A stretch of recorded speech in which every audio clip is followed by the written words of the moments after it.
Hey everybody, welcome back to the channel. Today we're going to be talking about the 1996 classic celebrating its 30th anniversary, From Dusk Till Dawn. But before we get into that, remind you guys to please like, subscribe, hit the notification bell, follow me on all my socials, Instagram, Twitter, do all that stuff. All those links will be in the description below. And without further ado, let's get into the video.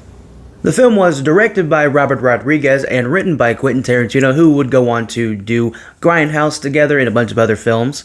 This also stars George Clooney, Quentin Tarantino as Seth and Richie Gecko, who are the main characters of the film. You also have Harvey Keitel, Juliette Lewis, Tom Savini, Selma Hayek, Danny Trejo, Fred Williamson, and a whole bunch of other actors in there, I'm sure, that I haven't mentioned.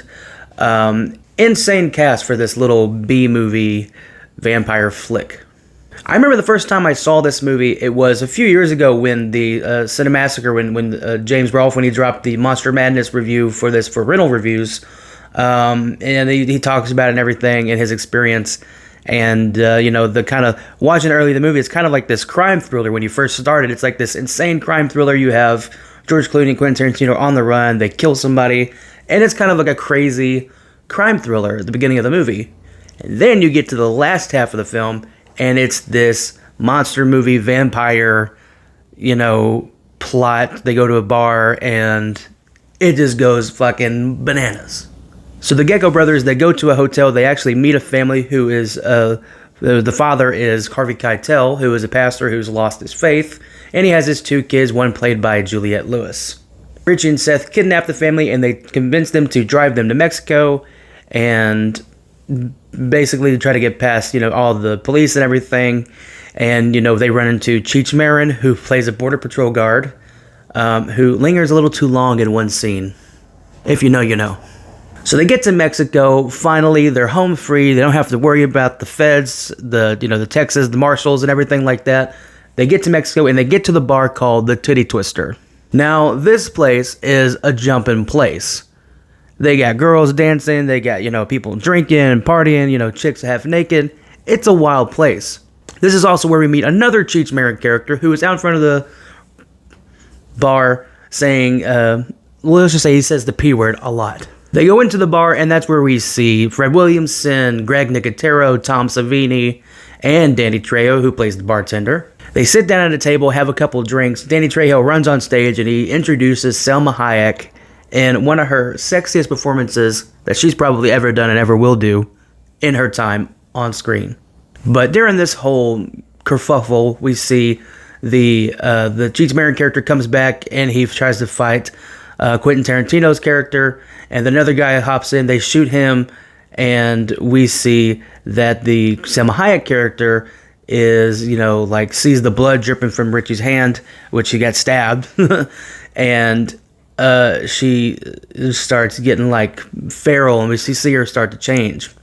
And then one of the other guys, he becomes a vampire, and then the whole thing is revealed that it's actually a vampire's den, and they are in like a big trap, and people get eaten and ripped apart, and the makeup effects are insane.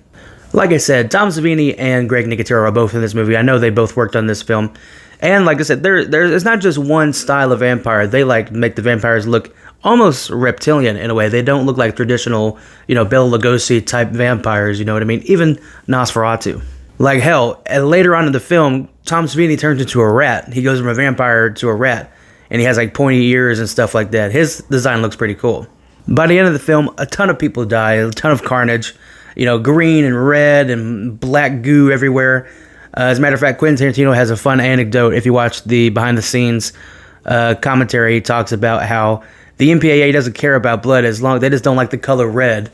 You know, too much blood in the film. The film can be, you know, black, you know, green or whatever. It doesn't matter. It's just gore as long as it's not blood. You know what I mean? So that was kind of a fun anecdote that he said. When all the dust settles, all that's left is Seth, George Clooney, and Juliette Lewis, who ultimately has ended up killing her dad, who gets bitten by one of the vampires and has turned. And he, in the same process, has to end up killing her brother. It was pretty sad ending for that family. But then again, we meet another Cheech Marin character who plays the guy. As a matter of fact, they were actually going to go see in Mexico to do a money exchange of some kind. And They have an exchange of words and everything, and you know, basically George Clooney and Juliette Lewis, they drive off into the sunset, and they don't really set up a sequel, but there was a sequel, which I haven't seen, so that'll be fun to talk about in the future.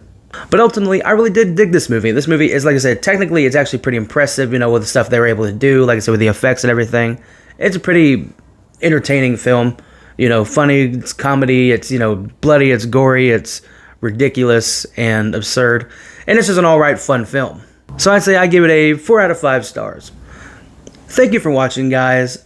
I'm really excited to see what else we do for the new year. I got some stuff planned, some stuff that I really want to do. This is actually the first review that I'm reviewing for the new year, so I needed to get this one out of the way so I'd have it available and ready to go. But I'm really excited to see what else we do. I got like 2 videos a week planned every week. Wednesday will be review, and then Friday will be a special video, a movie night, an unboxing of some kind or whatever. So I'll give you more content this year. That's the plan, at least. So yeah, looking forward to that, and yeah, can't wait to see what we do. Thank you for watching. Hope you all enjoyed this video, and I will see you in the next one.